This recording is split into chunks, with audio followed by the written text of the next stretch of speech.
आज की शुरुआत एक कहानी से करेंगे। उस कहानी में आप अपने किरदार को कहीं भी बैठा कर रखो।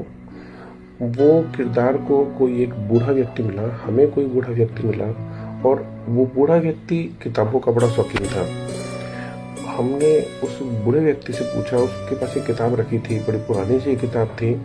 हमने उससे पूछा कि यार आपने इस किताब को क्यों संभाल के रखा हुआ है?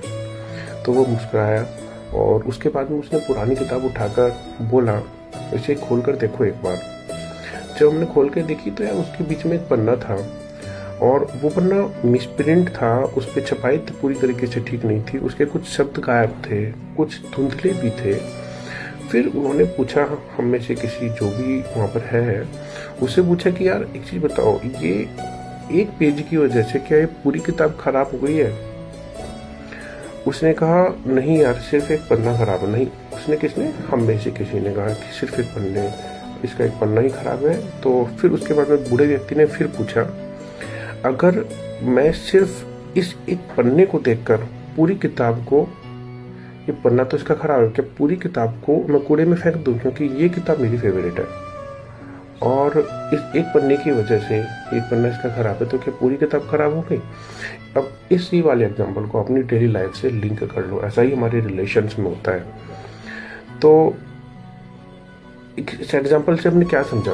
यदि हम इस किताब को फेंक देते हैं तो क्या हम इसमें समझदार कहलाएंगे या हम बेवकूफ़ हैं कि हमें उस किताब की वैल्यू नहीं है?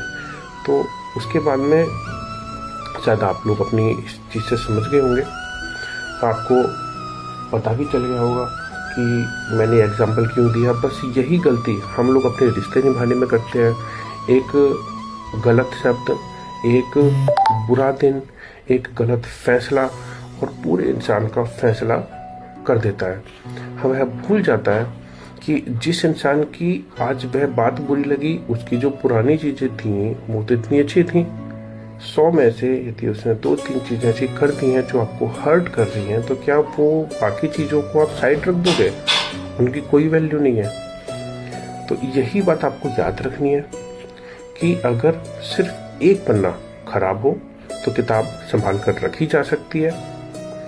अगर, लेकिन एक बात और ध्यान रखना, अगर उसके हर पन्ने पर जहर लिखा हो, उसके हर पन्ने पर जहर हो उस पेज पर, यानी कि आप जैसे अपने कहानी भी सुनी होगी राजा की, कि किसी ने, कोई राजा को मारना चाहता था, उसने क्या किया, उसने राजा को बोला कि राजा साहब 8वें पन्ने पर कुछ है, आप 7 पन्ने खोल कर देखो।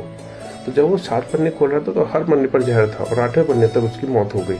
ये भी आपको देखना है कि वो जो किताब है, क्या उसके हर पन्ने पर जहर तो नहीं है, और उसे पढ़ते रहना समझदारी है या उसको साइड कर देना समझदारी है, यदि आपको पता है कि उस किताब में जहर है। यही आपको देखना है और यहीं से आप गलती और अपराध, इनमें डिफरेंस कर सकते हो।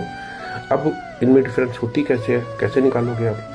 गलती अनजाने में होती है, अपराध जानबूझकर किया जाता है, अपराध आपकी चॉइस होता है। गलती के बाद पछतावा कर सकते हो, अपराध के बाद सिर्फ और सिर्फ बहाने आएंगे।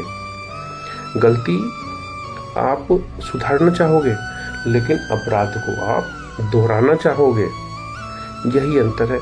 इसीलिए जो रिश्ते निभाने का मतलब होता है, आपके रिश्ते निभाने का मतलब सहते रहना नहीं है कि आप उसको सहते रहो, जो चीज़ें हो रही हैं होते रहें। एक गलती को माफ़ करना बहुत अच्छी बात है, अपराध को पहचानने की समझ रखना ये उससे अच्छी बात है।